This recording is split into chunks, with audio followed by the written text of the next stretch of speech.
બનાસ ડેરીના letter pad ઉપર એક કાર્યક્રમ રાખવાની મંજૂરી એસપી જોડે માંગવામાં આવી, કલેક્ટર જોડે. પ્રશ્ન એ છે કે બનાસ ડેરીને એ પોલીસ પરેડ ગ્રાઉન્ડ ઉપર પરમિશન માંગવાની જરૂર શું? ડેરીને પરમિશન માંગવાની ક્યાં આવે છે? આખી વાતોમાં ડેરીને શું લેવાની? શું ડેરી એટલે ભાજપના બાપની જાગીર છે તે? કેમ બનાસ ડેરીને કરવાનું કારણ જ શું? ભાજપ જોડે પૈસા નથી? કમલા ભિખારી થઈ ગયું છે? 17,000 કરોડ રૂપિયા તો કેશ પડી છે ત્યાં, નગદ રોકડા. આ પશુપાલકોના ખેડૂતોના પૈસાની એટલે પરસેવાની કમાણી છે. એને એની જાતને ઘસી નાખી છે ત્યાં.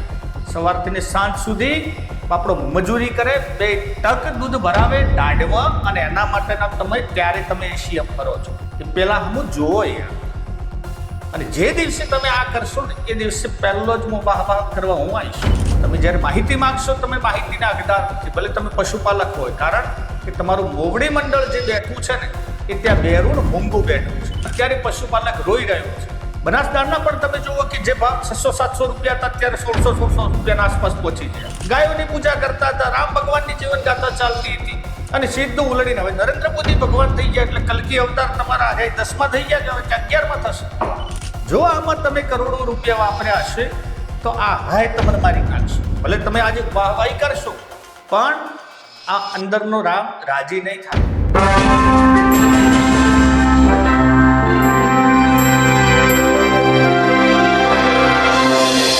સહકારી માળખામાં જ્યારથી ભાજપે પકડ લીધી છે ત્યારથી વિવાદ શમવાનું નામ નથી લેતા. ક્યાંક ને ક્યાંક ભ્રષ્ટાચારની બૂમો પડે છે. ખેડૂતોને, પશુપાલકોને પોષણક્ષમ ભાવો મળતા નથી, અને એમના પૈસાથી સરકારી કાર્યક્રમોમાં તાકડ ધીના થાય એવા આક્ષેપો સદાય લાગતા રહ્યા છે. ગઈકાલે પણ એક કાર્યક્રમ થયો નમો ઉત્સવનો, અને એના અંદર પણ એક વિવાદ ઉઠીને સામે આવ્યો છે. શું છે હકીકત આજે જોઈએ. નમસ્કાર, હું છું રમેશ ચૌધરીને આપ નિહાળી રહ્યા છો ષડયંત્ર. મિત્રો, ગઈકાલે એટલે કે તારીખ 10મી ફેબ્રુઆરી 2026ના દિવસે પાલનપુરમાં કાલે સાંજે કાર્યક્રમ ઉજવાણો નમો ઉત્સવના નામે. કાર્યક્રમમાં જોઈએ તો 150 થી વધુ એમના જે કલાકારો હતા એમને ભાગ લીધો. મસ્ત સુપર ડ્રોનનો આખો એક નજારો જોવા મળ્યો પબ્લિકને. પબ્લિક રાજી થઈ ગઈ, પબ્લિકે તાળીઓ પાડી, સાથે સાથે નેતાઓએ પણ તાળીઓ પાડી. હવે મિત્રો, ગઈકાલે પાછો એક સાંજે એક મિત્રના મેસેજ આવ્યા, અને અત્યારે તો સવારના ઘણા બધા મેસેજ આવી ગયા કે ગઈકાલે એક પત્રિકા સોશિયલ મીડિયામાં એક ફોટો વાયરલ થયો, અને ફોટો હતો બનાસ ડેરીનો લેટર પેડ. બનાસ ડેરીના લેટર પેડ ઉપર એક કાર્યક્રમ રાખવાની મંજૂરી એસપી જોડે માંગવામાં આવી, કલેક્ટર જોડે. શું તે આખી હકીકતો કે ભાઈ બનાસ ડેરીએ એસપી સાહેબને, જિલ્લા વડાને એવું કીધું છે કે અમને આ કાર્યક્રમ કરવા દો, અને અમને તમે જગ્યા ફાળવણી કરો અને પોલીસને સિક્યોરિટી આપો. વાત આટલેથી પૂરી. મિત્રો, પ્રશ્ન સામે ઉઠીને આવે છે.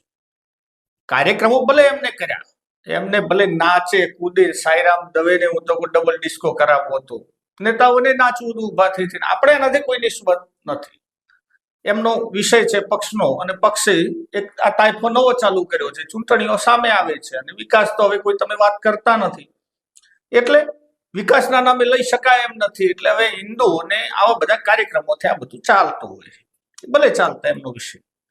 પ્રશ્ન એ છે કે બનાસ ડેરીને એ પોલીસ પરેડ ગ્રાઉન્ડ ઉપર પરમિશન માંગવાની જરૂર શું?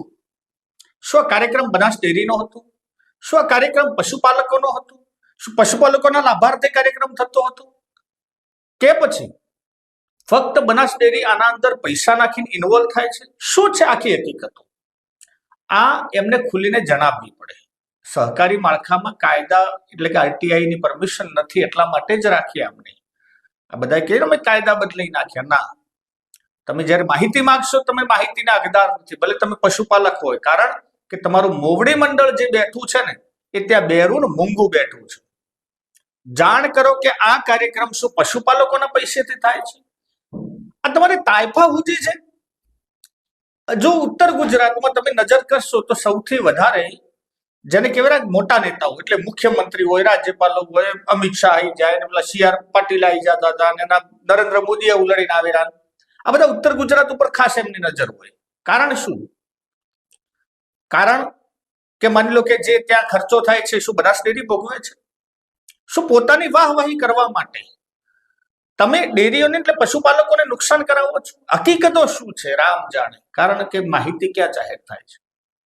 તો તટસ્થ અને આપ એકદમ સાદા પવિત્ર હોય તો જાહેર કરવા જોઈએ આંકડા. આરટીઆઈ માંથી છૂટ આપો એટલે ખબર પડે કે તમે કેવા કાળા કામ કરો છો. અત્યારે આમાં તમે પૈસા નાખ્યા કે નથી નાખ્યા અમારો તો વિષય નથી, અને એ વિષયના અંદર અમે કઈ જાણી શકવાના નથી, કારણ કે તમે જે 2-5 જણા હશો એ જ જાણશો. અને ખર્ચો પણ મિત્રો બીજો કે આ એક કાર્યક્રમ જે એમને કરોડો રૂપિયાના ધુમાડા કરી નાખ્યા છે, પણ પશુ ડેરીને પરમિશન માંગવાની ક્યાં આવે છે? આખી વાતમાં ડેરીને શું લેવા દેવા? શું ડેરી એટલે ભાજપના બાપની જાગીર છે? તે પશુપાલકોને શું અત્યારે ઘી કેળા છે? એટલે બજારમાં છાશ વેચાય છે એ ભાવે તો તમે અહીંયા દૂધ લો છો યાર. 30 રૂપિયાથી નીચું તો તમારું 3 ફેટનું દૂધ તમે લો છો પશુપાલકોનું. આ પેલા બધા જ ગાવડાનું જે આપણા હાઇબ્રિડ લાયા છે બધા શંકરીય, એમનું દૂધની કિંમત છો ને એમને ફેટે ક્યાં આવે? તમે એ ભાવે લો છો અને અત્યારે પશુપાલક રોઈ રહ્યો છે. બનાસદાણના પણ તમે જુઓ કે જે ભાવ 600-700 રૂપિયા હતા અત્યારે 1600 રૂપિયાના આસપાસ પહોંચી ગયા. તાઇફાઓ ઓછા થતા નથી. ખેડૂતને પરમિશન મતલબ વધે છે શું? પશુપાલકને શું વધે છે યાર? તમે ખાલી મીઠી વાતો કરીને બધા ગોળ ગોળ ગોળ ગોળ ચકેડું ફેરવી નાખો છો. જો આ તમે ના કર્યું હોય, ડેરીમાંથી ખર્ચો ના પાડ્યો હોય તો ડેરીને પરમિશનની જરૂર શું? અને પાડ્યો હોય તો જાહેર કરો કે અમે આટલો ખર્ચો છે ને આ નરેન્દ્ર મોદી નહીં એમની જીવન ગાથા ઉપર. એટલે જીવન ગાથા તમે એમની કહો છો. ગઈકાલ સુધી તો તમે ગાયોની પૂજા કરતા હતા, રામ ભગવાનની જીવન ગાથા ચાલતી હતી, અને સીધું ઉલડીને હવે નરેન્દ્ર મોદી ભગવાન થઈ ગયા એટલે કલ્કી અવતાર તમારા 10માં થઈ ગયા કે 11માં થશે? જો આ 10માં થયા હોય તો અમિત શાહ પાછળ 11માં થશે, કારણ કે સર્ટિફિકેટો છે તમારા જોડે. હિન્દુ હોય પણ તમે ભાજપ ના હોય તો હિન્દુ, એના સિવાય તમે હિન્દુ કોઈ ગણવા તૈયાર નથી. તમે આ કડવી વાસ્તવિકતા છે. આ નેતાઓ કાન ખોલીને સાંભળો. અમારે વિરોધ કરવાનો કોઈ શોખ નથી, અને હું તો ક્યાંય ભાજપ કોંગ્રેસ કરતો નથી. આ જે ખોટું હોય ખોટું, સાચાનું સાચું થૂકી દેવાનું. પણ અમે તમારા ગુણગાન ગાઈશું જો તમે કામ હારા કરતા હોય તો. જો બનાસ ડેરીમાં હમણાં ખાલી ઉભા થઈને કહી દો કે અમે બનાસ ડેરીના સહયોગથી એટલે કે આટલા રૂપિયા નાખ્યા અંદર કાર્યક્રમમાં, તો પણ હું ગર્વ લઈશ કે ના અમારું મોવડી મંડળ છે, સાચું તો બોલ્યું છે. ભલે ને અમે નાખ્યા એની આનો વિષય છે. તમે યાર કુલડીમાં ગોળ ભાગો છો. જે પેલા બેહાર્યા છે 16 વ્યક્તિઓ, શું એ પોતાના પશુપાલકોને જવાબ આપશે પોતાના તાલુકામાં જઈ કે ના ભાઈ તમને તો અહીંયા ઘી કેળા છે, તમારા જે નફાના વધ્યા હતા અમે નાખ્યા, પેલે મજા કરો, વગાડો, નાચો ને કૂદો? એનાથી પશુપાલકને શું ફાયદો? મારો આ સિમ્પલ લીટીનો સિદ્ધાંત છે. એક ટૂંકી લીટીનો મને જવાબ આપો કે આ આખું બધું તાઇફો કરવાથી જો કર્યો હોય ડેરીના પૈસે તો એમાં પશુપાલકને શું લાભ થશે? માની લો કરી પણ દીધો તો લાભ શું? શું 2 રૂપિયા દૂધમાં તમે ઊંચા કરી દીધા? દાણમાં 200 રૂપિયા નીચા કરી દીધા? આ તમારી માનવતાની દ્રષ્ટિએ થોડીક શરમ જેવું છે કે નથી? તમે યાર જુઓ પેલા પશુપાલકના ઘરે જઈને એની પરિસ્થિતિ તો જુઓ. આમના ઉનાળો માથા ઉપર ઉભો છે. અત્યારે જે ચોમાસામાં આપણે જે ઘાસચારો બગડ્યો હતો, ગયા ઉનાળામાં બગડ્યો હતો, એના હિસાબે બહારથી આપણે રાજસ્થાનથી પેલા માટી કાંકરા વાળું તો આપણું અહીંયાથી ચારો લાવવો પડે છે આ જિલ્લાને. તમે એના માટે કેમ કરતા નથી કઈ? જો આમાં તમે કરોડો રૂપિયા વાપર્યા હશે તો આ હાય તમને મારી નાખશે. ભલે તમે આજે વાહવાહી કરશો, ભલે તમે કુદાકુદ કરશો, અમે ભાજપના ભલે જીતીએ જશો કારણ કે સત્તા છે તમારા જોડે, નો ડાઉટ તમે જીતી જશો, પણ આ અંદરનો રામ રાજી નહીં થાય. ભલે તમને અત્યારે કોઈ મોઢા ઉપર કહેવા વાળું નથી, હું એકલો કહું છું, રોજ જાહેરમાં કહું છું કે આ રામ રાજી નહીં થાય. પરિણામો તમે પશુપાલકોના કદાચ જો ભાજપને કરવો હોય તો ભલે તાઇફો કરે, આપણે ભાજપથી કોઈ નિસ્બત નથી, પણ યશસ્વીપણાના તમારા પોતાના ગુણગાન ગાવા માટે તમે કેટલાય કરોડો રૂપિયાના આધણ કરો છો 12 મહિને. આંકડાઓ આપો, જાહેર કરો. અમે થઈએ હા મેં તમને પ્રશ્ન પૂછીએ, તમે ખોટી મીડિયામાં વાહવાહી ચગાવો છો, અમારે તમારો વિરોધ નથી કરવો, પણ પ્રશ્ન અમારે જાણવાનો તો અધિકાર છે, કારણ કે હું પોતે પણ દૂધ ભરાવું છું ભાઈ. જઈ અને ડેરીમાં ચેક કરી લેજો, મારા નામનું પણ દૂધ છે. મારે ઘરેથી આજે એ જ ડેરી દૂધ ભરાવા જોઈએ છે બધા. એટલે બીજા બધા સક્ષમ નથી. તમે તો ખાલી શોખના ઢોર રાખો છો, ખાલી ચોપડે દેખાડવા માટે. આપણને એનોય વાંધો નથી, કારણ કે કોઈ ડિરેક્ટરો આવું બધું નહીં કરતા હોય, ભલે જે કરતા હોય નામનો વિષય આપણે પડવું પણ નથી, અને શોખના જ રાખે છે. બધા કરોડપતિઓ છે, ભલે રાખતા, પણ પશુપાલકની ઓરિજિનલ વેદના તો સાંભળો યાર. તમે કોઈ મુખ્યમંત્રી આવે તો ડેરીના સહયોગથી કદાચ જો માની લો કે ઘરે ઘરે ગામડે ગામડે મૂકી દો કે ભાઈ ડાલ ભરી ભરીને આલ દેવાનું, મંત્રી એનો ઓર્ડર આપી દેવાના, માણસો સીધા એ પોકી પાછા એમાં કહો કે જો તમારે શીરા ખાવાના છે ને આપણે શીરો ખવાયો. એ જાવા વાળા ભોળા પશુપાલકને ખબર નહીં હોય કે એના પોતાના પૈસાથી આ શીરા વેચાય છે ત્યાં, અને એ જો ઘરે બેસીને એને ગાધા હોત ને તો આખું એનું ફેમિલી ખોત. જ્યારે તમારે શીરો ખાવાનો છે, પેલા તો એના ઉપરની જો કદાચ મલાઈ આવતી છે એ ખાતા હશે. આ આંખો ઉગાડો યાર. આ લોકશાહી છે. આ અધિકારીઓનો શાસન એટલું બધું વધી ગયું છે, અધિકારીઓના એટલો બધો ત્રાસ વધી ગયો છે.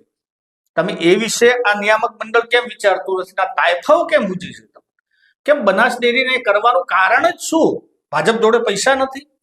કમલમ ભિખારી થઈ ગયું છે? 17,000 કરોડ રૂપિયા તો કેશ પડી છે ત્યાં, નગદ રોકડા. વિચારો, જેના કને 2014માં 150 કરોડ રૂપિયાની સંપત્તિ નહોતી. વિકાસ તમે એનો કરી નાખ્યો. તમે 5 સ્ટાર હોટલો જેવા તો તમારા કમલમ બની ગયા. આ પશુપાલકોના ખેડૂતોના પૈસાની એટલે પરસેવાની કમાણી છે. એને એની જાતને ઘસી નાખી છે ત્યાં. સવારથી સાંજ સુધી બાપડો મજૂરી કરે, 2 ટક દૂધ ભરાવે દાઢવા, અને એના માટેના ત્યારે તમે એસી ફરો છો. એસી વાળી ગાડી એમ જ ત્યારે ફરાય છે. અધિકારીઓને પણ કહું છું કે તમારી જે 2 લાખ ને 3 લાખ ને 5 લાખ પગાર લેતા હશો ને, લટકાના નથી લેતા. એ પેલા હમ જોવો યાર. અને જે દિવસે તમે આ કરશો ને એ દિવસે પહેલો જ હું વાહ વાહ કરવા હું આવીશ. આજે ગઈકાલે જગદીશભાઈ મહેતા, જગદીશભાઈ વિશ્વકર્માએ અહીંયા અમદાવાદમાં જે સેમિનાર યોજ્યો હતો, અને જેટલા ઇન્ફ્લુએન્સર હતા ને, એટલે કે જેટલા યુટ્યુબ ને સોશિયલ મીડિયાના જેટલા માણસો ને બધાને બોલાયા હતા. શું કરવાય તો આપને બધાને ખબર જ હશે. બધાને બોલાવીને કીધું કે હવે તમે તમારા ભાજપનું કરજો, તમે વાત કરો અમે કેટલો વિકાસ કર્યો છે. પેલો 20 વર્ષના 15 વર્ષના છોકરા શું ખબર પડે તમે શું કર્યું છે? ગાઢો ને લાવો પત્રકાર પરિષદ યોજો, બિહારો મન સામે આંકડાઓ લઈ, તરત ખબર. જે કરવાનું છે કરતા નથી. પણ એક વસ્તુ ભાજપને માનવી પડે. ભાજપને ખબર પડી ગઈ છે કે સરકારમાં કેવી રીતે અવાય. હવે તાઇફાઓ જે ગામડામાં ચાલુ થયા, હવે આ નામના, પેલા તો ડમો ઉત્સવ ચાલુ થયા, બધે નાચ છે, કૂદ છે, પ્રજા એક આનંદ આવી જશે. એટલે એ ખબર નથી કોના બાપની દિવાળી છે આ, કોના પૈસાથી આ થાય છે. તમારા ખુદના પૈસાથી. એ તમારામાં પેલું એક આપણમાં એક કહેવત છે કે ઘેટી હતી, રાજાએ કીધું કે આપણે ઊનની જરૂર છે અને ગરીબી ઘણી છે, લાવો તમારું બધાનું ઊન લઈ લઉં, એટલે તમારે છે ને ભાર ફોરો થાય અને આપણે બીજાને પણ કોકને લાભ પહોંચાડી શકીએ, વેચીએ. એટલે ઘેટાઓના બધા જ ઊન ઉતારી દીધા, અને પછી એના અંદરથી ચાદર બનાવી પાછા એ ઘેટાઓને પહેરાવે છે કે હવે છે ને તને ઠંડી ના લાગે એટલા માટે અમે આ તને ઉપર કાંબડી ઓઢાડીએ છીએ. આ સિસ્ટમ છે તમારી. ગરીબના કંથી 50,000 રૂપિયા તમે ચૂસી લો છો. ગરીબનો 1 રૂપિયો ચૂસી તમે એને 10 રૂપિયાની લોલીપોપ, 10 પૈસાની લોલીપોપ પાછી આપો છો, અને પછી છતાંય તમે વાહવાહી કરાવો છો, વાહ ભાઈ, અને તમે રાજી. પ્રજા તો રાજી ભાઈ, પ્રજાને તાળીઓ કૂટવી છે. એટલે ખૂબ વિચારી તાયફાઓ બંધ કરો, સારા કામ કરો. કંઈક ભગવાન ઉપર માથે રાખી, અને આમાં ભ્રષ્ટાચાર થયો છે કે નથી થયો, તમે પૈસા નાખ્યા કે નથી નાખ્યા, એનો આપણે કોઈ આક્ષેપ લગાવતા નથી, કારણ કે માહિતીનો અભાવ છે. માહિતી વગર આપણે બોલતા નથી, કારણ કે જો બોલવા જઈએ તમે ચડી બેહો.